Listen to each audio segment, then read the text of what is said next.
자요 28회요. 한번 보도록 하겠습니다. 자, 28회 보시면 28회 65번이에요. 계약의 성립에 관한 설명으로 틀린 것은 그랬죠. 1번 청약은 그에 대한 승낙만 있으면 계약이 성립하는 뭐다?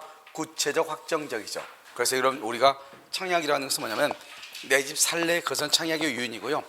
1억 원에 살래 그것을 청약이라고 하죠. 그래서 구체적 확정적이고요. 그러면 청약은 누구한테 한다? 청약은 불특정 다수인이죠. 그래서 불특정 다수인에게도 청약할 수 있고요. 승낙은 누구한테 한다? 특정한 청약자. 특정한 청약자한테 한다 이 말이죠. 특정한 청약자에게 이렇게. 아파트 분양 광고죠. 상가 분양 광고, 아파트 분양 광고는 원칙적으로요 청약의 유인이에요. 우리가 청약의 유인한 것은 이것은 기망이 된다 안 된다?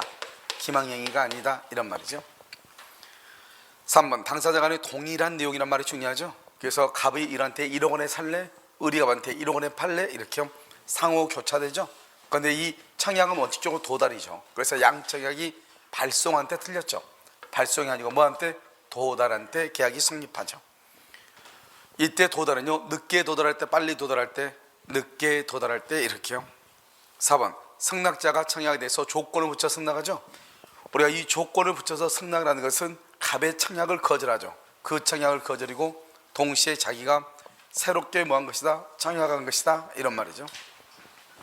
5번 청약자가 미리 정한 기간 안에 이 일을 하지 않으면 승낙한 것을 본다, 승낙한 것을 본다 이렇게 돼 있죠. 자, 우리는요 승낙할 의무가 있어요 없어요? 우리는 승낙할 의무가 없어요. 그래서 이렇게 했어. 그런데 내가 이 일을 제기하지 않았어. 그래도 계약은 성립한다 안 한다?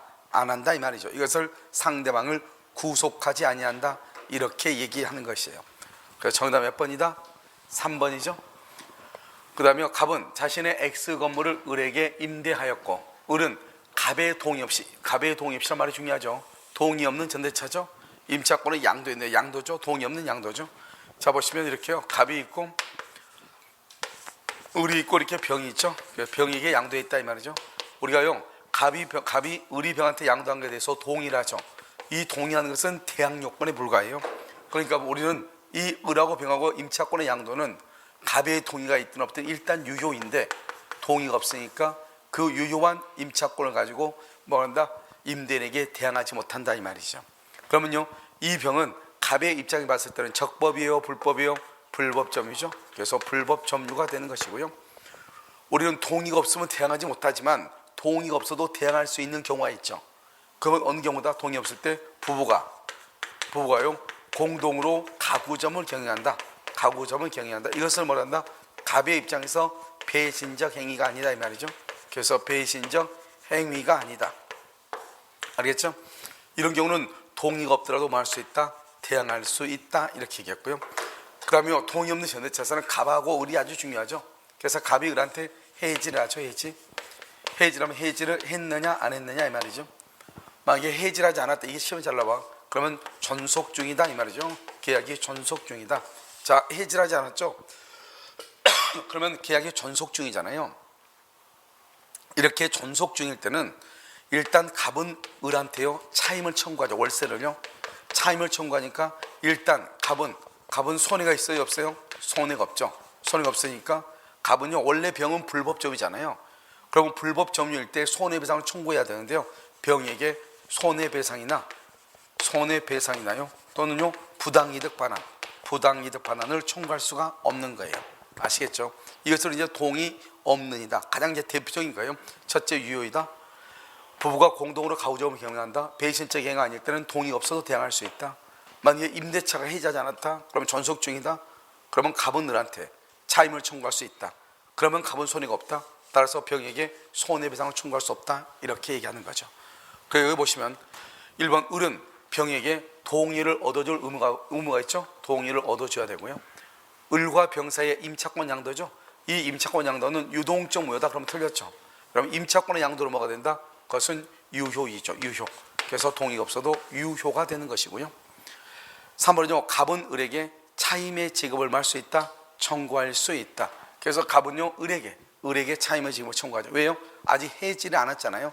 그래서 해지하기 전에는 차임을 청구할 수 있고 차임을 청구한다고 하는 것은 갑은 그러면 손해가 있다 없다?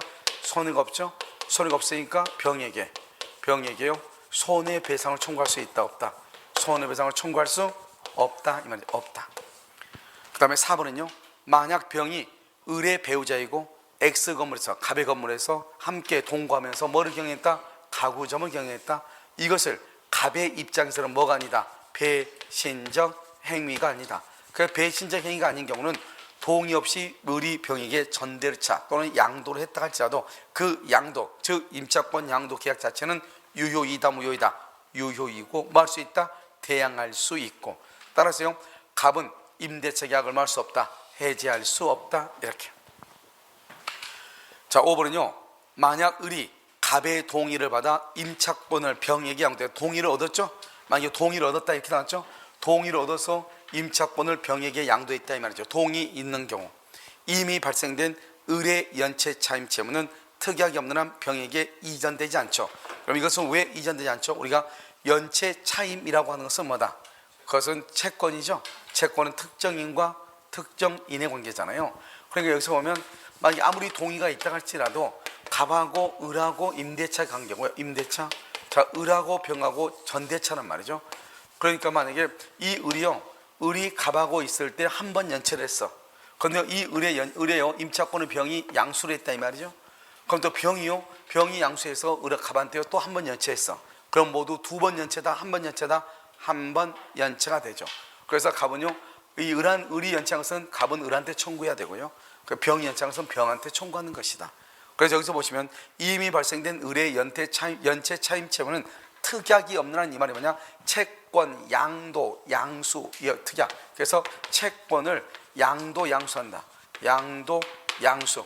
채권을 양도, 양수 또는요 채무, 인수. 채무를 내가 끌어안는다. 채무, 인수. 특약이 없는 한 이런 특약이 없는 한 이전한다, 안 한다? 안 한다 이 말이죠. 알겠죠? 그 정답은요, 유동적 무효다가 틀렸죠. 이러면 유동적 무효가 아니고 무슨 무효이다?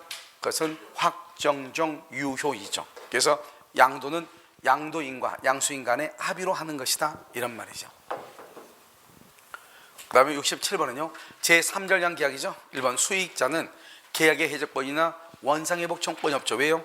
우리가 제3절 계약에서 수익자는 계약의 당사자가 아니다. 계약의 당사자가 아니죠. 이 사람은 당사자 아닐까요? 여기 해적권이나 뭐가 필요가 없다? 원상회복 청구권이 있다 없다? 없고요. 만약에 요약자나 낙약자가 계약을 해지하려면 수익자의 동의를 받을 필요가 있다 없다? 없다. 자, 수익자는요 현존할 필요가 있어요 없어요? 수익자는 현존할 필요가 없죠. 그래서 태아라든가 설립 중의 법인도 다 되고요. 우리가 107, 108, 109, 110조에서 보면 우리가 무효나 취소는 선의의 제3자에게 대항하지 못하잖아요. 그런데 여기에서 수익자는 제3자에 포함된다 안 된다? 제3자에 포함되지 아니한다 이렇게 얘기하죠. 그래서 제3자에 포함되지 아니한다 이렇게 얘기해요. 자, 이번은요 수익의 의사표시를 한 수익자는 이렇게 돼 있나요? 그래서 수익의 의사표시를 한 수익자는 낙약자에게 직접 그 이행을 할 수 있다, 청구할 수 있다. 그래서 직접 그 이행을 할 수 있다, 청구할 수 있죠. 그래서 우리는 수익의 의사표시를 누구한테 한다? 수익자가 누구한테? 낙약자한테 하는 거죠. 을에게요. 그럼 수익의 의사를 표시하면 제3자에게 권리가 발생하죠. 그럼 이 제3자 권리가 발생했으니까 수익자는 낙약자한테, 다른 말로 이걸 뭐라 나온다? 채무자로 나와. 채무자. 그래서 채무자에게요 직접 청구할 수 있다. 만약에 직접 청구했는데요, 만약에 이행을 하지 않죠. 낙약자가 청구했는데 이행을 하지 않잖아요. 그러면 그것을 채무불행이다. 그러면 채무불행이 있으면 그럼 어떻게 한다? 채무불행이요 계약을 뭐라고? 해제하고. 계약을 해제하고 그 다음에 손해배상을 청구해야 되잖아요. 그런데 수익자는 계약의 당사자다 아니다? 아니죠. 계약의 당사자가 아니니까 해제할 수는, 해제를 누가 한다? 요약자가 하고요. 그 다음에 손해배상은 누가 한다? 수익자가 청구하는 것이다. 그래서 여기서 제3자가 수익의 의사를 표시했다고 돼 있죠. 그러면 제3자한테 권리가 발생하죠. 권리가 발생했는데 낙약자가 이행을 하지 않죠. 그러면 채무불행이죠. 그러니까 손해배상을 청구해. 하지만 수익자는 계약의 당사자가 아니죠. 해제할 수는 없는 거예요. 해제나 취소나 원상회복이나 부당이득 반환이라고 하는 것은 누가 하는 것이다? 계약의 당사자가 한다. 계약의 당사자. 아시겠죠? 자, 3번 낙약자는 그랬죠. 낙약자 누구죠? 을이죠. 요약자라고 그랬죠. 누구죠? 갑이죠. 낙약자는 요약자와의 계약에서 발생한 항변이죠. 여기 봐봐요. 요약자하고 낙약자 사이를 뭐라고 한다? 요약자와 낙약자 사이를 뭐라고 한다? 이것을 무슨 행위? 여기 기본관계라고 하죠. 다른 말로 뭐라고 한다? 보상관계라고 하죠. 보상관계. 그래서 보상관계 기본관계라고 하죠. 그래서 갑하고 을하고 사이에서 발생한 항변으로 수익자에게 말할 수 있다, 대항할 수 있다. 없다, 틀렸어. 대항할 수 없다, 틀렸다고. 왜 그러느냐? 이 갑이라는 사람이 뭐라 하냐? 갑이요 을한테 내가 너한테 등기를 해줄 테니 너는요 잔금을요 병한테 지급해라. 병한테 지급해라 이랬단 말이죠. 그럼 병이 수익자잖아요. 그럼 을은 병한테 언제 잔금을 주죠? 갑한테 뭘 받아야? 등기를 받아야 줄 거 아니에요. 그러면 갑을 뭐라 한다? 요구하는 요약자, 을을 뭐라 한다? 승낙하는 낙약자죠. 이 갑하고 을하고 관계를 뭐라고 표현한다? 그것을 기본관계, 보상관계라고 얘기하는 거죠. 그러니까요 낙약자 을은 요약자가 등기를 해주지 않으면, 그래서 등기해 주지 않으면 자기도 수익자 병한테 대항할 수 있다, 잔금 지급을 할 수 있다, 거절할 수 있다, 이런 말이죠. 자 4번은요 채무자와 인수인의 계약으로 체결되는 병존적 채무인수죠. 그럼요 이 병존적 채무인수는 제3자를 위한 계약이죠. 여기서 우리가 병존적 채무인수라는 것은 뭐냐면 이렇게 갑이요 을한테요 돈 1억을 빌려줬는데요, 이 병이라고 하는 사람이요 자기도 을하고 함께 이 돈 1억을 갚아주겠다는 거야 갑한테요. 그럼 이러면 어떻게 돼요? 갑이 입장을 쓸 때는 채무자가 한 명 더 생기니까 유리해요, 불리해요? 유리하죠. 채무자가 지금 나란히 2명 있죠, 나란히. 그걸 병존한다 이렇게 얘기해요. 만약에 면책적 채무인수는요, 이 면책적 채무인수는 제3자를 위한 계약이 아니에요. 면책적이란 말이 무슨 말이에요? 책임이 면제된다 이 말이잖아요. 자 이러면 갑이 을한테요 돈 1억을 빌려줬어. 1억을요. 그런데요 여기 을이라는 사람 있죠, 이 을이라는 사람이요 더 이상 채무자가 되지 않고 새로운 병이 채무자가 되기로 약속을 했다 이 말이죠. 그러니까요 을은 책임에서 면제됐죠. 그걸 면책적이라고 해요. 그런데요 이 갑의 입장을 쓸 때는요 채무자가 을에서 병으로 바뀌었을 뿐 갑한테는 하등 뭐 다른 문제가 있어 없죠. 그래서 면책적 채무인수는 갑한테 유리한 것이 없기 때문에요 제3자를 위한 계약이 아닌 것이에요. 그래서 병존적 채무인수는 제3자를 위한 계약이다 이렇게 얘기해요. 그런데 봐봐요, 우리가요 제3자를 위한 계약은요 보통은 어떻게 하냐? 갑이 을하고 계약을 해가지고 을한테요 대금을 병한테 줘라. 그럼 병이 돈을 받으니까 유리하잖아요. 그걸 수익자도 얘기하잖아요. 그런데 지금 여기 5번은 뭐냐면 이런 거예요. 지금 갑하고 을하고 이렇게 계약을 했는데 을하고 병하고 이렇게 있잖아요. 그런데 을이 병한테 1억을 빌려준 게 있거든요, 돈을요. 그러면 병은 을한테 돈 1억을 갚아야 되잖아요. 그런데요 이때요 이 병이 돈이 없어서 쩔쩔맸는데 병의 아버지가 갑이에요. 갑이 뭐냐? 내가 아파트가 하나 있는데 그걸 내가 너한테 줄 테니 너가 병한테 가지고 있는 채무를 면제해라. 돈을 갚으러 가지 마라 이 말이죠. 알죠? 그래서 한번 봐봐요. 계약의 당사자가 누구죠? 을이죠. 을이 제3자가 누구죠? 병이죠. 병에 대해서 가지는 채권에 관하여 그 채무를 면제해줘. 그럼 병 너 돈 갚지 말라 이 말이지. 그럼 병의 입장에서 유리해요, 불리해요? 유리하죠. 이것을 우리는 뭐란다? 제3자를 위한 계약이다 이렇게 얘기를 하는 거예요. 알겠죠? 제3자를 위한 계약 이렇게. 자 정답 몇 번이죠? 3번이요 이렇게. 자 68번이요 부동산 매매 계약에서 수량 지정 매매죠. 여기요 수량 지정 매매라는 것은 뭐냐면 이런 말이에요. 평당 100만 원에요 100평을 샀다 이 말이죠. 그럼 여기서 모두요 얼마 1억 원이에요. 이렇게요 평당 100만 원, 이것은 뭐냐? 평당을 면적이죠. 면적을 가지고 가격 100만 원 가격이죠. 가격을 결정하는데 가장 중요한 요소로 면적을 사용했다 이 말이죠. 이것을 수량을 지정하면 가장 대표적인 게 바로 뭐다? 아파트 뭐죠? 아파트 분양하죠. 아파트 분양할 때 어떻게 분양해요? 평당 얼마? 이렇게 얘기하죠. 그래서 아파트 분양을 얘기한다 이 말이죠. 그런데 실제 문제의 계약 변경에 미치지 못한다 미달이죠. 미달 이것을 뭐라 한다? 수량 부족이라고 해요. 수량이 부족하다 이 말이죠. 이런 경우는 뭐가 안 된다? 절대로 계약 체결상의 과실 책임은 절대로 이루어질 수가 없죠. 왜요? 계약 체결상의 과실 책임은 원시적, 객관적, 전부 불능의 경우에 나오죠. 그런데 이건 전부 불능이 아니고 미치지 못하니까 일부 불능에 불과하죠. 이것을 수량 부족의 담보 책임이죠. 이 수량 부족의 담보 책임은요, 먼저 대금 감액을 청구할 수 있는가, 대금 감액 청구 미수인이요, 또는요 계약을 해지할 수 있는가, 여기 손해배상을 청구할 수 있는가, 제척기간은 어떻게 되는가, 이렇게 이제 이 네 가지가 항상 문제가 된단 말이죠. 담보책임에서는. 그럼 지금 574조인데요. 수량 부족의 담보책임에서 대금 감액 조건은 누구만 된다? 선의. 계약해줘도 누구? 선의. 손해배상도 누구? 선의. 제척기간은요? 선이니까 언제부터? 안 날로부터 몇 년이다? 1년. 만약에 악인 경우는 언제부터? 계약을 체결한 날로부터. 선인 경우는 언제? 안 날로부터. 그래서 선이만 대금감액 계약해줘 손해배상을 할 수 있다. 선이만. 그러니까 여기서 뭐라 한다? 안 날로부터 1년이다 이렇게 얘기하죠. 그럼 이제 여기 보면 선의, 여기 지금 선이라고 되어 있죠? 선의는 대금 감액을 청구할 수 없다. 틀렸죠? 악의는요 손해배상을 청구할 수 있다 없다? 없다. 맞네. 그래서 1번은 틀리고 2번이 맞네. 그래서 여기요 선의는 선의만 손해배상 청구하니까. 담보책임은요 언제부터다? 선이니까 언제부터? 안날. 선이니까 안날부터죠. 몇 년이다? 1년. 4번 미달 부분의 원시적 불능을 이유로 여기 보면 계약 체결상의 과실 책임이죠. 계약 체결상 과실 책임은 원시적, 그 다음에 객관적, 그 다음에 무슨 불능? 전부 불능.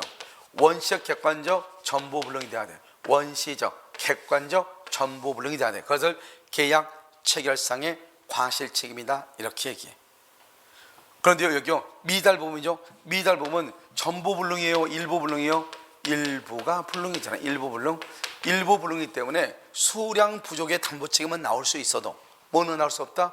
계약 체결상의 과실 책임이라는 말은 나올 수가 없다 이 말이죠. 계약 체결상의 과실 책임이라는 말이 나오려면 전부가 불능이 돼야 돼. 전부가. 5번 잔존한 부분만이라면 매수인이 이를 매수하지 않았을 때 우리가 항상 여러분 계약의 해지는 어떻게 하냐?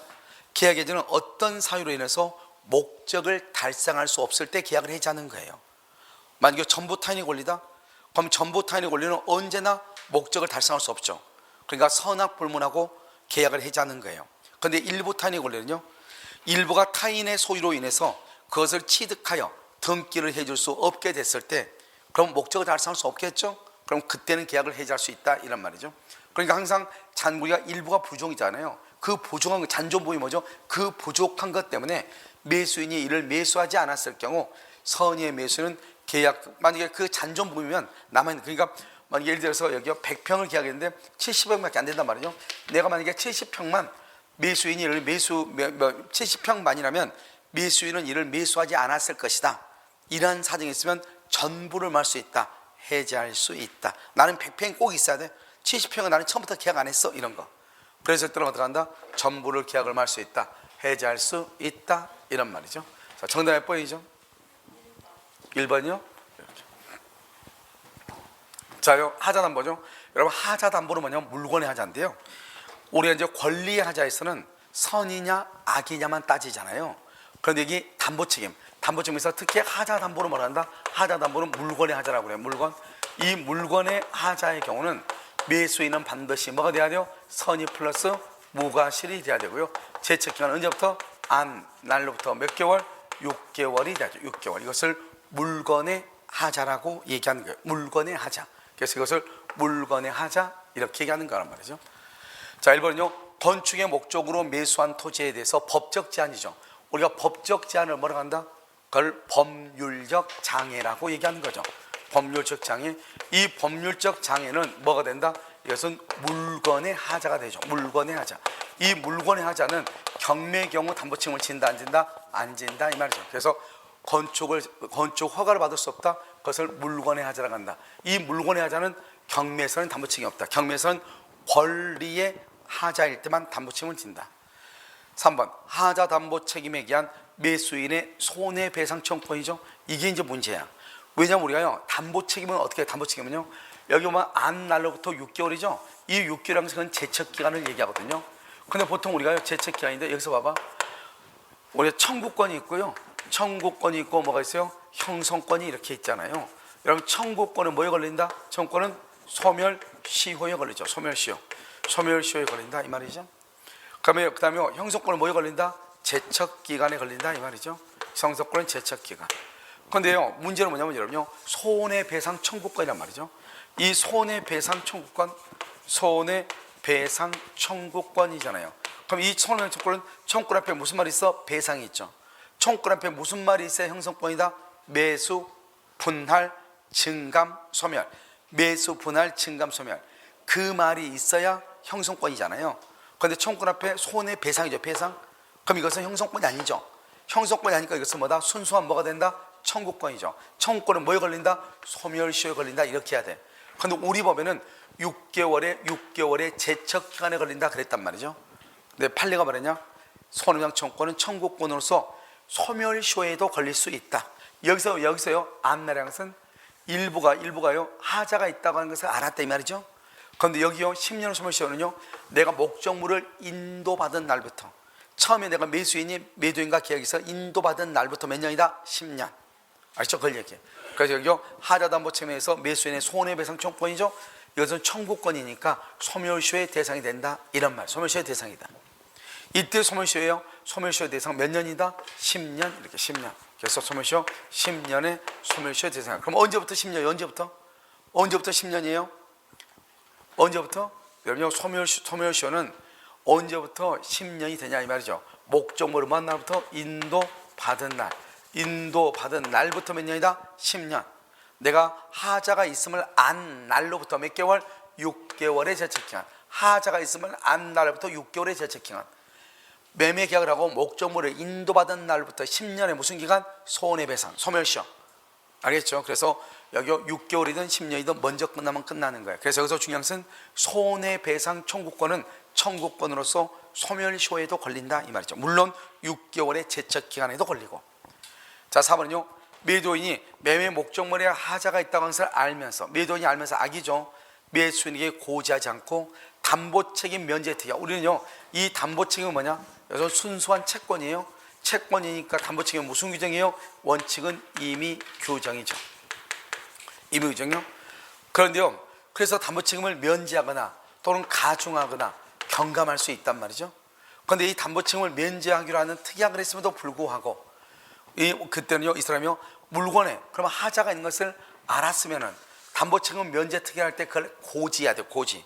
그걸 알리지 않았다 이 말이죠. 그러면 그 사람은 책임을 면할 수 없다. 다른 말로 책임을 진다 이란 말이죠. 그러니까요 우리는 담보책임을 면제하는 특약을 할 수 있죠. 그런데 담보책임을 면제하는 특약을 할 때는 만약에 그 집에 있어서 권리나 또는 물건에 하자가 있느냐 없느냐를 잘 보고, 권리나 물건에 하자가 있으면 그것을 고지해야 돼. 그런데 고지하지 않고 모르게요 싹 숨기고 계약을 했다 이 말이죠. 그러면 담보책임을 진다 이런 말이죠. 면할 수 없다. 맞죠? 그 다음에 5번 매도인의 담보책임은 무과실 책임이죠. 잘못이 없죠. 무과실 책임이죠. 그래서 하자의 발생이 확대 강화한 매수인의 잘못을 참작한다. 이것을 말한다 과실상기라고 한다. 비록 담보책임은 무과실 책임이지만 매수인한테 잘못이 있으면 그 잘못을 말 수 있다. 참작할 수 있다 이런 말이에요. 참작할 수 있다. 자 이것은 이제 가지고 하자 담보 책임이다 이렇게 얘기를 하는 것이죠. 자 정답 몇 번이에요? 5번이요. 자 여러분요 뭘 한 가지 저기서 보면은 담보 책임은 임의규정이니까 담보 책임은 면제뿐만 아니라 가중할 수도 있고, 가중 경감할 수도 있고. 그런데요 하자 담보 책임에서 손해배상은 그야말로 순수한 청구권이기 때문에 소멸시효에 걸린다 이렇게 해도 된다 이 말이죠. 물론 몇 개월의 제척기간, 하자가 있으면 안 날부터 6개월. 그 다음에 물건을 인도받은 날부터 몇 년? 10년. 10년의 소멸시효에 걸린다 이렇게. 자 보면 이 70번 한번 보셔요. 자 계약의 유형이죠. 이런 것들은 너무 이것을 가지고 하나만 가지고 우리가 볼 수가 없는 거예요. 그래서 이런 거 볼 때는 어떻게 봐야 된다? 여기 유상계약이 있고 그 다음에 쌍무계약이 있다 이렇게 얘기했죠. 여기 무상계약이 있고 편무계약이 있다 이렇게 얘기했잖아요. 이 무상계약에는 증여하고 뭐가 있고 사용대차라고 하는 것이 있고, 사용대차요. 그래서 우리나라는 원칙적으로 뭐다? 여기 보면 무상계약은 편무계약이고 유상계약은 쌍무계약이단 말이죠. 원칙적으로요. 그런데 또 우리나라는 원칙적으로 낙성계약이고요. 또 무슨 계약이요? 분료식 계약이란 말이죠. 이 낙성의 반대가 뭐죠? 요물계약이에요. 요물계약. 이 요물계약에는 뭐가 있어요? 현상광고, 대물변제, 계약금 계약, 보증금 계약 이렇게 있잖아요. 그 다음에 분료식의 반대가 뭐죠? 요식이죠. 요식 행위는 뭐가 있죠? 특별 성립요건. 이 특별 성립요건을 우리는 요식행위다 이렇게 요식이다.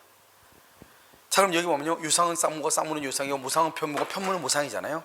그럼 여기요 여기가 유상이고요. 여기가 뭐죠? 편무기약이죠. 이렇게 돼 있죠. 여기가 뭐가 있냐? 현상광고 있어요. 그럼요, 현상광고는 어디서 또 중요하냐면요, 현상광고는 계약이니까 조건을 붙일 수 있다. 조건 기한에서 시험에 잘 나와. 알겠죠? 그럼 여기 봐봐요. 여기 증여는요, 증여는 무상계약이면서 편무계약이면서 낙성계약이고 분료식이다. 이렇게 사용대차는 무상, 편무, 낙성, 분료식. 여기 유상계약은 가장 대표적인 게 뭐가 있죠? 가장 대표적인 게 매매하고, 그 다음에 증여하고, 그 다음에 교환이 있죠. 교환. 물론 도급도 있죠. 도급도 이렇게 있잖아요. 그래서 매매나 증여나 교환이, 증여 말고 매매나 교환이 임대차요. 임대차나 도급 같은 것은 유상이죠. 그래서 매매는 유상, 쌍무, 낙성, 분료식 이렇게. 증여는요, 무상, 편무, 낙성, 분료식 이렇게. 여기서 이제 뭐가 문제가 되냐? 현상광고 때문에요. 현상광고는 유상이면 원래 쌍무가 돼야 되는데 유상면에서 편무죠. 그러니까 유상계약이 언제나 쌍무가 될 수는 없다. 편무가 언제나 무상이 될 수는 없다. 하지만 무상은 언제나 뭐다? 편무이고 쌍무는 언제나 뭐다? 유상이다 이 말이죠. 그래서 이 그림을요 잘 이해를 해야 돼. 물론 그 다음에 여기 원칙이야. 원칙은 무상인 것이 있죠. 원칙은 뭐가 있다? 소비대차. 소비대차하고 또 뭐가 있어요? 위임하고 임치, 종신정기공. 이것은 무상이 원칙인데요, 당사자 간의 합의로 할 수 있다. 합의로 유상으로 할 수 있다. 그래서 합의로 유상으로 할 수 있다. 이렇게. 알겠죠? 이것을 이제 얘기하는 것이죠. 그래서 여기는 무상이고요, 여기는 유상이고요, 쌍무계약이고요, 편무계약이다. 이것을 얘기하는 것이죠. 그럼 여러분 여기서 보면 임대차는 뭐다? 유상, 쌍무, 낙성, 분료식이죠. 그 다음에 이 쌍무계약에 있는 게 뭐가 있다? 동시행 항변권하고, 그 다음에 또 뭐가 있어? 위험부담하고 항변권은 쌍무계약이고 편무계약은 있다 없다? 없죠. 이렇게 지금요 봐봐, 이름이 다 붙어있죠. 증여, 사용대차, 소비대차, 위임임치, 현상광고, 매매, 임대차, 교환, 도급, 이런 게 딱 이름이 다 정해졌죠. 이렇게 이름이 있는 계약을 뭐란다? 이름이 있다, 있을 유자, 있을 요소가 쓰고 이름 명자, 이름을 써서 유명계약이다. 유명. 그래서 이름이 있는 계약이다 이 말이죠. 그럼 이름이 없는 계약을 그러면 무슨 계약이라고 한다? 없을 무자를 써서 무명계약이라고 해요. 무명계약. 이렇게 이름이 있는 계약을 뭐라고 한다? 전형적인 계약이다. 전형계약이라고 그래요. 그럼 이름이 없는 무명계약을 뭐라고 한다? 비전형계약이라고 그래요. 비전형계약 이렇게. 그럼 여기서 봐봐요.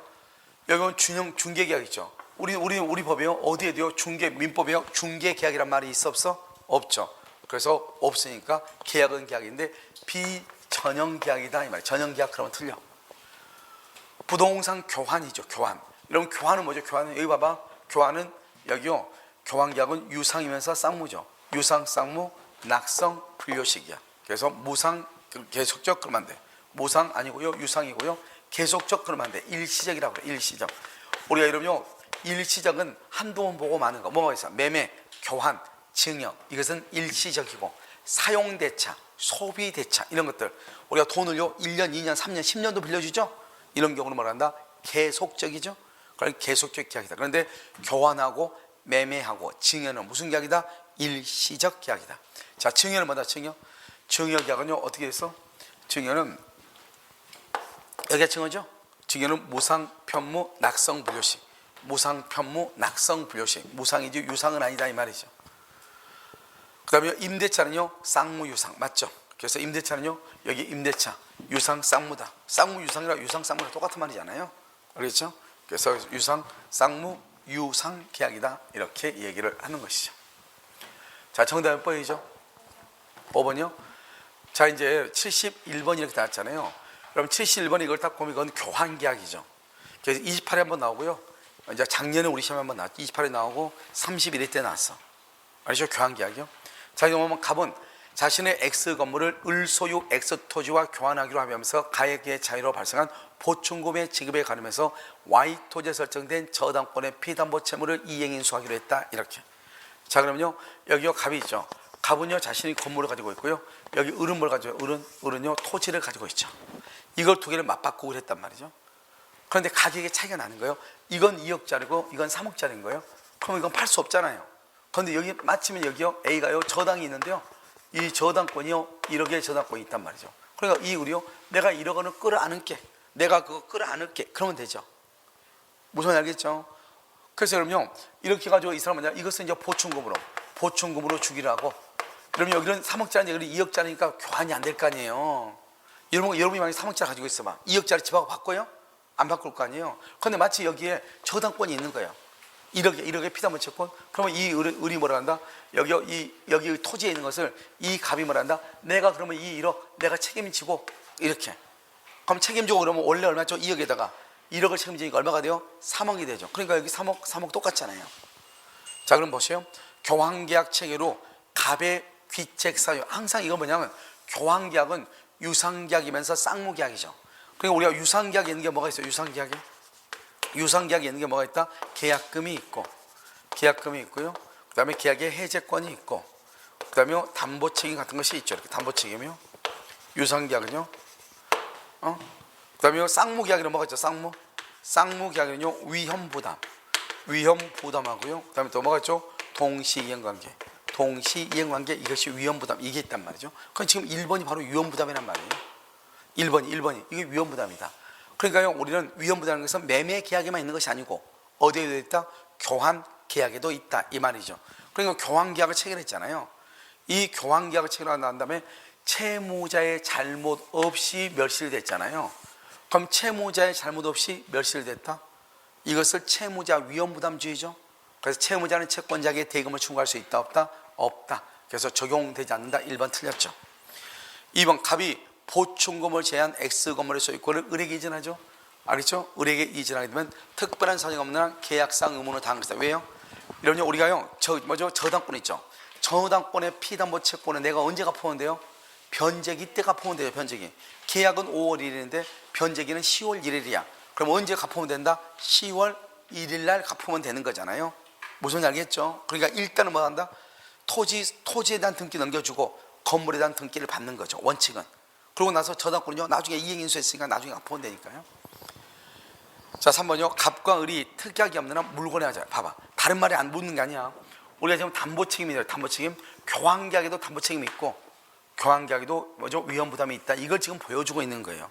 그러니까 여기는요, 지금 담보책임이란 말이, 담보책임 부담한다 안 한다? 한다. 부담하지 않는다. 틀렸죠. 자, 그 다음에 4번. 갑이 피담보 채무의 변제를 게을리하여 저당권이 실행될 염려가 있어 을이 피담보 채무를 변제했다. 그럼 을이요? 피담보 채무를 변제했다. 그 말은 다른 말로 하면 뭐죠? 이 사람이요? 지금 피담보 채무 1억 원을 갚았다 안 갚았다? 안 갚았다 이 말이죠. 그 말은 무슨 말이다? 돈 1억 원을 지급하지 않았다 이 말하고 똑같죠? 다른 말로 하면 채무 불행이다 이 말이지. 채무 불행. 그래서 계약을 말 수 있다? 해지할 수 있다. 없다 틀렸어. 해지할 수 있다. 그 다음에 5번은요. 을이 시가보다 조금 높게 토지의 가액을 고지하다. 시가보다 조금 높게. 이걸 뭐라 하죠? 우리는요 이렇게요. 이것을 교환계약은 기망행위다 아니다. 아니다. 그래서 교환은 기망행위가 아니니까 불법행위에 대한 손해배상을 청구할 수 있다 없다? 없다. 가능하다? 아니죠. 틀렸죠. 그래서 그가 틀린 것이다. 알겠죠? 그래서 뭐가 아니니까 시가보다 다소 높게 얘기했다 할지라도 기망이 아니다. 그건 불법행위 아니다. 따라서 뭐를 청구할 수 없다? 손해배상을 청구할 수 없다. 이렇게 얘기하는 거예요. 다시 한번 봐요. 1번요. 항상 이러면요. 교환계약이란 말이 나오면 이런 말이 항상, 그러니까 만약에 내가 교환계약이란 말이 무슨 말인지 모르겠다. 그러면 교환계약을 빨리 뭐로 읽으라고 그랬죠? 매매로. 처음부터 읽어봐. 매매계약 체계로 이 말이잖아요. 갑의 잘못 없이. 그럼 갑이 잘못 없다잖아요. 알죠? 아, 여기 죄송해요. 갑이 지금 을소유 그랬네요. 을소유니까 을이 지금 누구죠? 을이 매도인이고. 알죠? 갑은 누구죠? 갑은 매수인. 이렇게 되겠네요. 알겠죠? 그래서 교환계약 체계로 매수인의 잘못 없죠. 그럼 매수인은 아무 잘못도 없으니까 을은 갑한테요 대금을 청구할 수 있다 없다? 없죠. 그래서 멸실되더라도 위험부담의 법리가 적용되지 않는다 그랬는데, 만약에요 갑의 잘못 없이, 알겠죠? 채권자의 잘못 없이, 이걸 뭐란다? 채무자 위험부담주의다. 2번 갑이 보충금을 제한 X건물의 소유권을 을에게 이전하죠. 그러면 계약상의 의무를 다한 것이다. 그래서 정답은 몇 번이다? 2번이 되니까 2번. 알겠죠? 정답 2번 이렇게. 지금 여기 이런 보면 알겠지만 지금 28회 시험을 딱 보면은요 처음부터 끝까지 지문들이 참 잘 되어 있죠. 아시겠죠? 자, 정답 몇 번? 2번. 자, 72번은 계약금이죠.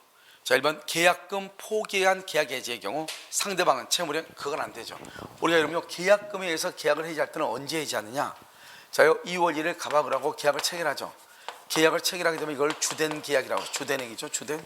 이 계약을 체결하면서 뭐란다? 계약금을 받죠. 계약금을 뭐란다? 이것을 종된 계약이다 이렇게 얘기하죠. 그러니까 주된 계약이 날아가면 계약금 계약도 없어지는 거예요. 알겠죠? 그런데 이걸 종된 계약이다. 또 이것은 무슨 계약이다? 요물 계약이다 이렇게 요물 계약이다. 알겠죠? 계약금은 반드시 계약금을 줘야 되죠. 그런데 이제 문제가 뭐냐면요, 우리가 이게 계약금은 다른 말이 없어 뭐로 추정하죠? 해약금으로 추정하냐. 언제까지요? 중도금을 지급하기 전까지. 그런데 여기가 4월 1일요 여기서 중도금을 지급해버려. 중도금을요 지급한다. 그러면 중도금 지급할 때부터는 더 이상 해약금으로 계약을 해지할 수 없고, 알겠죠? 중도금 이후 이행하지 않으면 채무 불이행이 되고, 채무 불이행이 있으면 뭐를 할 수 있다? 계약을 해제하고 그 다음에 손해배상을 청구할 수 있다 이 말이에요. 손해배상을요 계약을 해제하고 손해배상을 청구해. 그러니까 이게 지금 딱 보면은 우리가 계약금으로 계약을 해지하는 것은 중도금을 지급하기 전에 하는 것이다 이런 말이죠. 그러니까 전에 하니까요 손해배상이라든가 또는 원상회복이라든가 이런 말이 나올 수가 있다 없다? 없다 이런 말이에요. 아시겠죠? 자, 그럼 보시면 계약금 포기한 계약 해지의 경우 상대방은 채무불이행 이런 말이 나올 수 없어. 채무불이행 언제 나온다? 중도금 이후에 나와. 중도금, 우리가 계약금으로는 언제 해지한다? 중도금을 지급하기 전까지. 그러니까요 무슨 말이 나올 수가 없다? 논리적으로 계약금 계약에서는 채무불이행이라고 하는 말이 나올 수가 없는 거예요. 그래서 이번 계약금 계약은 본계약이 주된 권리죠. 행해지는 종된 계약이다. 그렇죠? 주된 계약의 부유세에서 행해지는 종된 계약이다. 계약금 계약을 위약금으로 하기로 하는 특약이 있다. 위약금으로 하는 특약이 있다 이렇게 돼 있죠. 그러면 뭐라 한다? 계약금은 위약금의 성질이 있다 이렇게 돼 있나요? 만약에 위약금으로 특약을 하게 된 경우는 어떻게 하죠? 그래서 위약벌 또는 뭐가 있다? 손해배상의 예정, 손해배상의 예정 이렇게, 손해배상의 예정 이렇게. 그래서 위약벌, 손해배상의 예정 이렇게 얘기하는 거죠. 그러니까요 만약에 위약권의 특약이 있으면 어느 것인지 잘 모르면 손해배상 예정으로 추정하는 거예요. 만약에 손해배상 예정의 경우는요 과다하면 어떻게 한다고 그랬죠? 감액할 수 있고, 위약벌은요 과다해도 감액할 수 있다 없다? 없다. 왜? 위약벌 약정은 별도로 손해배상을 청구할 수 있거든요. 별도로. 그러니까 아무리 과다해도 뭐죠? 감액을 청구할 수 없어. 하지만 손해배상 예정은 감액을 청구할 수 있다. 4번 계약금을 포기하고 행사할 수 있는 해제권은 당사자의 합의로 배제할 수 있다. 합의로 배제? 왜요? 무슨 규정이니까? 임의 규정이니까. 우리가 채권법은요 무조건 임의 규정이에요. 그 다음에 5번은요 매매계약 시 계약금의 일부만 먼저 지급하고 잔액은 나중에 지급하기로 했다. 매도인은 실제 받은 계약금이에요? 약정 계약금이에요? 약정. 실제 받은 계약금이 아니고 약정 계약금의 배액이다. 약정 계약금의 배액을 상환하고 계약을 해지할 수 있다. 실제 받은 계약금이 아니다 이런 말이죠. 자, 1번에서 중요한 것은 계약금에 의해서 계약을 할 때는 중도금 지급하기 전이니까 중도금 지급하기 전에는 채무불이행이라는 말이 있을 수가 없죠. 언제부터 채무불이행이 있다? 중도금 지급 이후. 중도금 지급 이후 채무불이행이라는 말이 있는 것이다 이렇게. 그래서 중도금 지급 이후에 채무불이행의 문제가 발생한다 이렇게. 됐죠? 이렇게. 자, 정답 몇 번이죠? 5번이죠? 자, 13번 이행지체죠. 우리가 이행지체이랑 계약의 해제라고 되어 있죠. 그러면 이행지체는 뭐죠? 채무불이행이죠. 우리가 예를 들면 이행불능하고 이행거절은 최고한다 안 한다? 안 하죠. 그런데 이행지체는 반드시 뭐를 해야 돼? 최고를 해야 돼. 이게 차이가 있죠. 그래서 이행의 최고는 반드시 미리 일정 기간을 명시해서 최고해야 되는 것은 아니다. 만약에 기간에 약정이 없는 최고도 유효하고 상당한 기간이 지나고 난 다음에 해제권이 발생한다. 그럼 우리가 최고를 할 때는 반드시요 기간을 정할 필요가 있다 없다? 없다. 알겠죠? 계약의 해제는 손해배상 청구에 영향을 미치지 않는다. 이게 뭐냐면 계약을 해제하고 손해가 있으면 손해배상을 청구할 수도 있고, 해제하지 않고 손해배상을 청구할 수 있다 이 말이에요. 그러니까 계약에 해제하고 손해배상은 서로가 다르다 이 말이죠. 그럼 내가 만약에 우리가 계약을 해지는 언제 하죠? 채무불이행이 있을 때 해지하는 거잖아요. 그런데 채무불이행이 있어. 그러면 채무불이행이 있으니까 너 손해배상에 이렇게 할 수도 있고, 너가 채무불이행이 있으니 나는 이 계약 해지할 거야. 해지하고 나서 보니까 손해가 있어. 그러니까 너 별도로 또 손해배상 청구할 거야 이렇게. 그래서 해제는 손해배상 청구에 영향을 미치지 않는다 이 말은 계약을 해지하고 별도로 뭘 할 수 있다? 손해배상을 청구할 수 있다. 그런데 여기서 중요한 것은 이때 후 손해배상의 계약 해지로 손해배상은 뭐죠? 이것은 판례가 이행 이익 배상이 원칙인데요. 판례가 뭐를 청구할 수 있다? 신뢰 이익을 청구할 수도 있다. 뭐를 넘지 못한다? 이행 이익을 넘지 못한다. 이렇게. 원래 계약의 해제는 후발적 채무 불이행이잖아요. 그렇기 때문에 계약의 해제는 후발적이니까 이행이익 배상을 해야 돼요. 그런데 판례는요 신뢰이익 배상을 청구할 수도 있다 이 말이죠. 자, 이제 여기 보면 우리가요 먼저 항상 뭐가 있었는데 채무 불이행이 있어야 돼요. 채무 불이행. 그러고 난 다음에 채고를 하고 그 다음에 해제한다는 해제의 의사를 표시하고 그러면 여기서 무효가 되죠. 처음부터 해제를 하게 되면. 그런데 여기서 보면요 뭐가 있다? 이행지체가 있죠. 이행지체. 이행지체의 경우는 채무 불이행이죠. 채고하고 해제한다는 말을 해야지 무효가 돼. 그런데 여기요 이행불능. 이행불능하고요 방금 우리가 문제 풀었었는데 이행거절. 이행거절의 의사표시를 표시한 경우 그 다음에 정기행위. 정기행위. 그 다음에 약정의 해제권 이런 것들 있잖아요. 이런 것들은 채고하지 않아. 바로 해제한다는 말을 하면 무조건 무효가 돼. 그러니까 여기서 보면 이행불능이나 이행거절은 채고는 하지 않지만 반드시 무엇을 해야 된다? 해제의 의사는 표시해야 된다.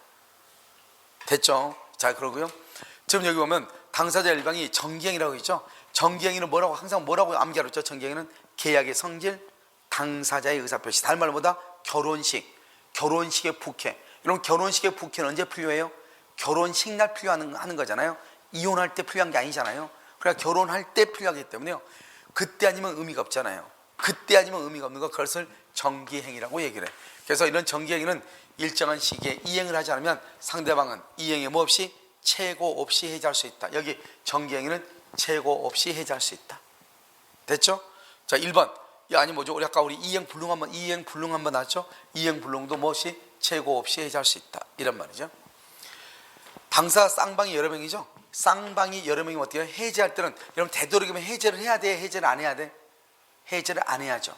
쌍방이 여러 명은요 한 사람, 그중 한 사람이 하면 효력이 있다 없다? 없어.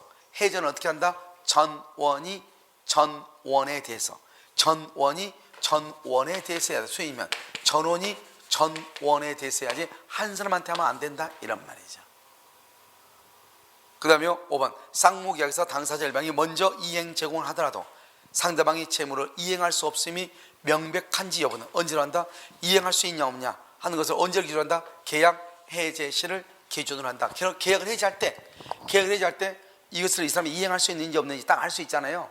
그럼 더 이상 먼저 이행할 수 없다. 그럼 그때 계약을 마음에 된다. 해제하면 되는 거잖아요. 알겠죠? 그래서 언제를 기준으로 한다? 계약 해제 시를 기준으로 한다. 이렇게. 그래서 쌍무계약에서 당사자 일방이 이행을 제공하더라도 상대방이 채무를 이행할 수 없음이 명백한지 이행할 수 있냐 없냐 이것은 언제를 기준으로 한다? 계약 해제 시를 기준으로. 계약 해제 시. 정답 몇 번이다? 몇 번이에요? 4번 이렇게. 그 다음 74번은요 일방 예약이죠. 그러면 일방 예약은요 언제나 무슨 계약이다? 채권. 언제나 예약은 채권 계약이요. 두 사람 간에 합의가 있어야 되잖아요. 그래서 채권 계약이다 이렇게.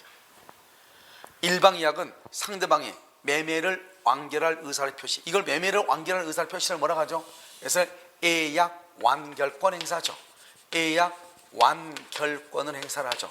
그럼 예약 완결권을 표시를 행사했다 이 말이죠. 그러면 매매가 성립하죠. 매매는 뭐죠? 계약이죠. 계약은 뭐다? 법률행위죠. 법률행위는 뭐가 있어야 된다? 등기를 해야죠. 그래서 매매는 등기를 해야 된다. 이렇게 매매는 등기. 자, 3번요. 예약 완결권을 행사기간 내에 행사했냐 안 했냐에 관해서 당사자 간에 주장이 없다. 그러면 예약 완결권은 뭐죠? 이건 형성권이죠. 예약 완결권은 형성권이야. 형성권은 뭐다? 제척기간이죠. 그것은 제척기간이란 말이죠. 제척기간은 누가 조사한다? 법원이 직권으로 조사하죠. 법원이. 그래서 법원이 직권으로 조사한다. 제척기간. 그러면 이 제척기간은 뭐 할 수 없다? 포기할 수가 없고요. 제척기간은 중단이라고 하는 제도나 정지라고 하는 제도가 없다. 만약에 제척기간은요 목적물을 인도받아 점유하죠. 인도받아 점유해도 제척기간은 뭐한다? 진행한다 이 말이에요. 그래서 목적물을 인도받아 점유해도 제척기간은 진행한다 이렇게 얘기를 해요. 그래서 중단, 정지, 포기라고 하는 것이 없다. 자, 4번은요 매매 예약이 성립한 이후 상대방의 A약 완결권 행사 전에 목적물이 전부 봐봐. A약 완결권을 행사하기 전에요. 목적물이 전부가 멸실됐다. 그럼 목적물이 전부 멸실됐다고 하면 불능이 됐다 이 말이잖아요. 알겠죠? 이런 경우는 완결권 행사할 수가 없죠. 왜? 완결권을 행사한다고 하는 것은 매매계약이 성립한다는 것인데 매매계약이 성립하려면 뭐가 있어야 돼? 목적물이 있어야 되는 거잖아요. 알겠죠? 근데 목적물이 없으니까 목적물이 없다? 그러면 원시적 불능이나 마찬가지잖아요. 그럼 유효이다 무효이다? 무효이죠. 그래서 이런 경우는 전부 멸실된 경우는 완결권을 행사할 수가 없는 거예요. 알겠죠? 행사할 수 없다 이렇게. 여러분 법원이 직권을 고려할 수 없다 틀렸죠? 이것도 알겠죠? 그 다음에 뭐예요? A약 완결권은 당사자 사이에 그 행사 기간을 약정해야 돼. 원래 약정을 해야 되는데요. 약정하지 않죠. 그럼 몇 년이다? 성립한 날부터 A약이 성립한 날부터 몇 년이다? 10년이다. 10년. 10년 이렇게. 그래서 A약 완결권은 원칙적으로 10년이다. 그래서 행사 기간을 정하면 그 기간, 그 행사 기간을 정하지 않을 때 몇 년이라고? 10년이다 이렇게. 이것은 언제나 채권 계약이고 물권 계약이 아니다. 알겠죠? 그래서 정답 몇 번? 2번이다 이렇게. 자, 75번이죠. 여러분 특별 민사특별법의 부분이에요. 알겠죠? 그래서 여러분요 여기까지 여러분 10문제인데요. 지금 보면은 여러분요 민법 총칙이나 이렇게 물권법에 비해서는 조금 난이도가 조금 낮죠. 채권법이요. 그래서 항상 이렇게 난이도는 조정해서 나오기 때문에요. 한번 보시고 75번부터 6문제가요 민사특별법에 관한 것이에요. 잠깐 쉬었다가요 민사특별법 부분을 설명하도록 그렇게 하겠습니다.